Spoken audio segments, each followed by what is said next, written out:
If you think the PS5 already peaked, think again. The next wave of games looks absolutely ridiculous. Unreal Engine 5, ray tracing everywhere, character models that look real, it's wild. Let's get into it. Starting big at number 14 with The Witcher 4. CD Projekt Red just showed this running on PS5 at 60 FPS with ray tracing. Yes, really. The Unreal Engine 5 showcase looked jaw-dropping. Ciri wandering through Kovir, dense forests with nanite foliage rendering tens of thousands of plants, bustling towns alive with massive NPC crowds, and metahuman tech making faces look almost real. The horse animation tech? Wild. Muscles flex under the skin as it moves. And world simulation is next-gen. Bump an NPC carrying apples and they spill, roll downhill. Pigs chase them, kids grab them, all dynamically simulated. Lighting takes it further. Hardware lumen ray tracing, volumetric fog that reacts to movement, and weather that changes how the world looks and behaves. Sunlight cutting through trees looked straight up photorealistic. This was a tech demo, not full gameplay, but CDPR confirmed it's real assets running on a base PS5. And with years until launch, it's only getting better. The Witcher 4 is aiming for 2027 on PS5. If this is the standard, RPG visuals just leveled up. Okay, magic and monsters aside, how about Marvel in World War II? At number 13, Marvel 1943 Rise of Hydra might be the most cinematic game coming to PS5. This is Unreal Engine 5 showing off. You play as Captain America and Black Panther in occupied Paris, and the character models are basically digital actors. Motion capture, facial detail, tiny micro-expressions. It looks like a Marvel film. Paris is stunningly recreated. Cobblestone alleys, vintage cars, illuminated cafes, wartime posters fluttering in the wind. It feels like stepping into 1940s France. Action scenes hit hard. Shields ricochet with real physics. Smoke fills streets. Debris scatters on impact. Everything reacts. The visual weight makes every punch feel massive. And the lighting? Ray-traced reflections on puddles, sweeping searchlights, cinematic shadows. It's Marvel storytelling crossed with film lighting. It's not open world, it's focused, story-driven, and that means maximum fidelity every frame. Marvel 1943 drops in 2025. If you want graphics that blur the line between game and movie, this is the one. A new universe from ex-BioWare legends, and it looks absolutely unreal. This is Exodus, a sci-fi RPG built in Unreal Engine 5 that's already melting eyeballs. Alien planets glow with bioluminescent forests, floating ruins, and swirling atmospheres. Cities, starships, and space colonies look film quality. Every frame is dripping detail. Characters are next level. Movie-grade faces, expressive performances, and alien designs that look fresh instead of recycled. Combat is a visual fireworks show. Energy beams leaving tracer trails, abilities exploding into particle swirls, and terrain breaking apart mid-fight. And the lighting? Pure eye candy. Ray-traced metal reflections, soft glows in alien caverns, and rich color palettes that make every planet feel distinct. Exodus arrives in 2026, and visually it's already pushing beyond what we thought PS5 could do. And if photoreal sci-fi worlds blow your mind, the next game bends reality until it breaks. Walls that shift, reality glitches, light behaving perfectly. This is Control, Resonant, Remedy going full next-gen. Full path tracing makes every shadow, reflection, and glow look real. Brutalist hallways feel like film sets, not video game levels. Combat turns into visual chaos, debris flying, objects levitating, particles everywhere, all lit accurately. And when the world warps but still looks photoreal, the surreal becomes unsettling fast. Control Resonant hits PS5 in 2026, and RTX Flex done right. And if bending reality blows your mind, the next game looks almost too real. A life sim so real you'll squint at the screen. Yeah, that's Inzoi, and it's wild how human everything looks. Built on UE5, characters have real skin texture, hair physics, fabric movement, and facial expressions that feel alive. The world matches the realism. Modern cities, apartments stuffed with tiny details, parks full of believable vegetation. Lighting seals the illusion. Sunlight through windows, neon bouncing off wet streets, time of day subtly changing color and atmosphere. And it's not just pretty, animations are natural, no stiff Sims energy. Conversations, reactions, body language, it's shockingly human. Inzoi lands in 2025, PC first, PS5 after. For anyone craving a photoreal life sim, this is the one. And if suburb realism is impressive, the next game goes full apocalyptic fantasy. A dark fantasy world that came out of nowhere looking next gen. That's Saros, and the visuals are unreal. Think post-apocalyptic Gothic ruins, cracked cathedrals, forests swallowing cities, fog hanging over shattered roads. Every shot looks like concept art come to life. The creatures steal the show. Grotesque bosses with layered textures, wet skin glistening in torchlight, and animations that carry serious weight. These designs are unforgettable, not your typical fantasy monsters. Combat absolutely pops. Glowing weapon trails, particle-heavy magic, and debris flying as environments break apart mid-fight. Stylish, brutal, and gorgeous in motion. Lighting seals the mood. God rays cutting through ruined temples, bioluminescent plants shining in darkness, and shadows swallowing entire hallways. Even character models look top tier. Realistic armor materials, cloth physics on capes, and expressive faces in cutscenes. Saros is aiming for 2026 on PS5. Dark fantasy fans, this one's a sleeper that could explode. And if that impressed you, the next game pushes visuals to an even bigger scale.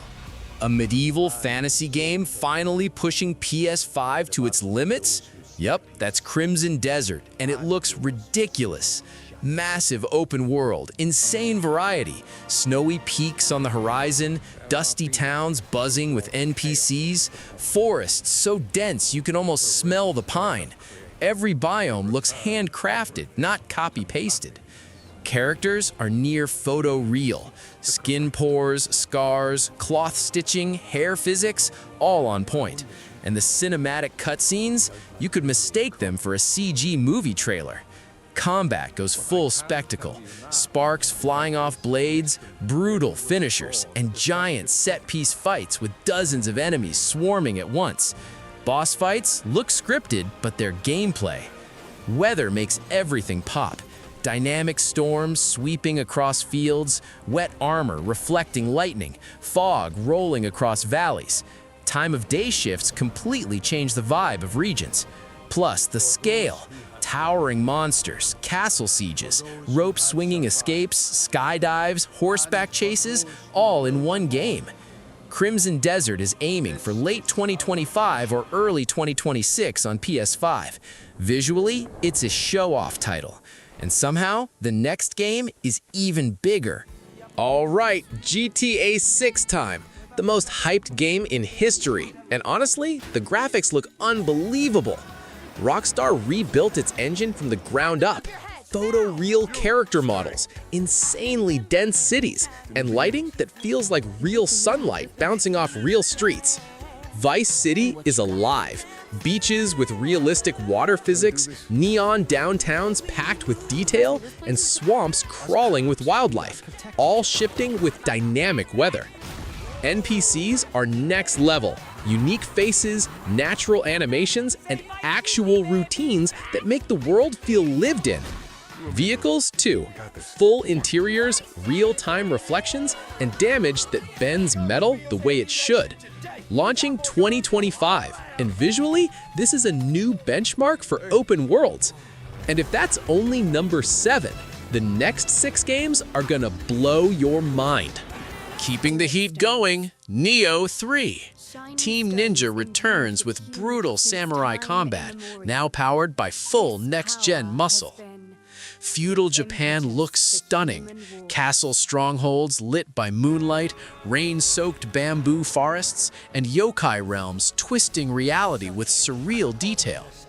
Combat is pure eye candy, fluid stance swaps, motion-blurred sword strikes, and ridiculous particle effects every time a yokai explodes into smoke and sparks. Yokai themselves look terrifying, PS5 rendering every claw, horn, and sinew. Bosses towering over you with movie-quality animation and detail. Impressed armor and weapons pop too. Metal gleaming under torchlight, cloth reacting to movement, and your gear constantly changing thanks to that addicting loot system. Landing 2026, Neo 3 is shaping up to be beautiful, punishing, and impossible to look away from. And if you like stylish samurai slashing, wait till you see the next one. Keeping the samurai train rolling, Onimusha, Way of the Sword. Capcom's resurrecting the classic, and the RE engine makes it look ridiculous. Feudal Japan has never looked better. Cherry blossom forests, ancient shrines, mist-covered battlefields, all rendered with near photoreal detail. You can feel the history in every environment. And then the demons show up. Grotesque yokai with twisted designs, animated with unsettling realism. Bosses look like nightmares carved out of folklore and cranked to 100.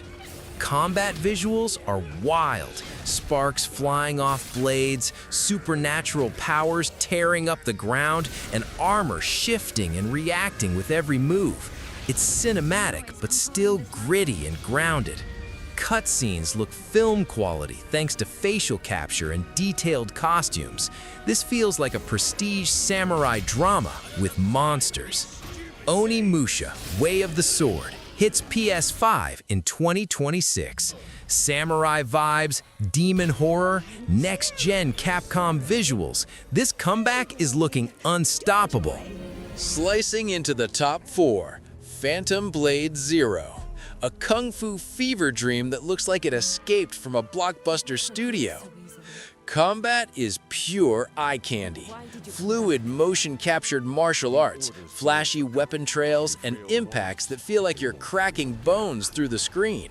It's like playing a wuxia fight scene directed by John Wick. Character detail is ridiculous. Every thread of your outfit moves, skin textures look real, and facial animations sell emotion even mid-combo. Indie Studio looks AAA all day. Boss fights crank it up. Giant creatures, multi-phase transformations, arenas breaking apart under your feet. Every encounter is a mini spectacle. And the world? Stylish dark fantasy rooted in Chinese mythology. Gothic temples, cursed villages, neon-touched dreamscapes. The vibes are immaculate. Even the gore is next level. Blood spray, environmental staining, limbs flying, tastefully. This is artfully brutal. Phantom Blade Zero hits PS5 in 2026. Stylish, gritty, and insanely pretty. One of the most jaw-dropping games in the pipeline. Bronze medal time. Tomb Raider Catalyst. Lara Croft's back, and she has never looked better. This is a full Unreal Engine 5 reinvention. Next-gen Lara with expressive facial animations, realistic clothing movement, and hair physics that react to wind, water, everything. The environments are the real show-off. Nanite carving insane detail into ancient ruins, lumen lighting dark caverns exactly like real torchlight would, and photogrammetry putting real-world locations straight into the game. Exploration is visually outrageous, scaling frozen cliffs with snow deforming beneath your hands, diving through glowing underwater caves, hacking through dense jungle foliage. Every biome feels handcrafted. And the set pieces? temples collapsing in real time, avalanches chasing you down mountains, and cinematic escapes that blend seamlessly from gameplay to cutscene. It's Hollywood energy from start to finish. Tomb Raider Catalyst hits PS5 in 2026-27. Lara's next-gen era starts here, and it looks incredible. Runner-up, Resident Evil 9 Requiem. Capcom's RE engine refuses to miss, and Leon's possible final mission looks alarmingly real. This engine already gave us Village and the RE4 remake. Now we're talking denser detail, better lighting, and PS5 Pro-level clarity. Horrors never looked sharper. Creature design is disgustingly beautiful. Grotesque skin textures, wet, glistening muscle, realistic wounds. It's the kind of visual fidelity that makes you recoil. Leon might be at his graphical peak. Facial animation, exhausted eyes, clothing tearing and dirtying mid-mission. Film-quality stuff that sells every moment of fear and grit. Environments tell the story without dialogue. Abandoned towns with rotting wood, mold creeping up walls, old notes scattered around. Every location feels lived in and long forgotten. Boss fights will be pure nightmare fuel. Multi-stage mutations, arenas crumbling under stress, and VFX-heavy transformations that fully lean into bioterror spectacle. And it'll all run smooth. Capcom squeezes 60 FPS out of RE engine even with ridiculous detail. No compromise between terror and performance. Resident Evil 9 drops in 2026. If you want cutting-edge horror visuals, this is the one breathing down your neck. Topping the list, Marvel's Wolverine. Insomniac already set the bar with Spider-Man 2. Now they're about to snap it in half. This engine already pushes photorealism. Now imagine it turned loose on a darker, grittier world. Logan isn't clean and glossy. He's scarred, brutal, and built for up-close violence. Character detail is going to be ridiculous. Real-time healing, skin tearing and stitching back together, hair physics that finally do Wolverine justice, and facial animation that sells every growl. And combat? Yeah. This one's not pulling punches. Claws carving through enemies, environmental destruction, blood that sticks, and hits that look as brutal as they feel. This is the mature Marvel game we've been waiting for. The worlds you'll visit will be insane too. Gritty Madripoor alleyways dripping neon, snowy Canadian forests, sketchy underground bars, all rendered with razor-sharp detail and moody lighting. And Insomniac's cinematic transitions seal it. Seamless cuts from gameplay to story beats, motion capture that feels film grade, and that signature Insomniac pacing. Best part? Insomniac keeps leveling up visually every game, and Wolverine has had more dev time than any of them. Marvel's Wolverine hits PS5 in 2026-2027. This is the next-gen visual showcase to beat. Sharp claws, sharper graphics. And that's the list. 14 upcoming PS5 games ready to melt our eyeballs. From GTA 6's living Vice City to Wolverine's brutal realism, Witcher 4's next-gen fantasy worlds, and Phantom Blade Zero's jaw-dropping visuals. Which one blew your mind the most? Comment below. I want to see your picks. And hey, if you loved this countdown, make sure to like the video, subscribe, and stick around for more next-gen breakdowns. Thanks for watching, and I'll catch you in the next one.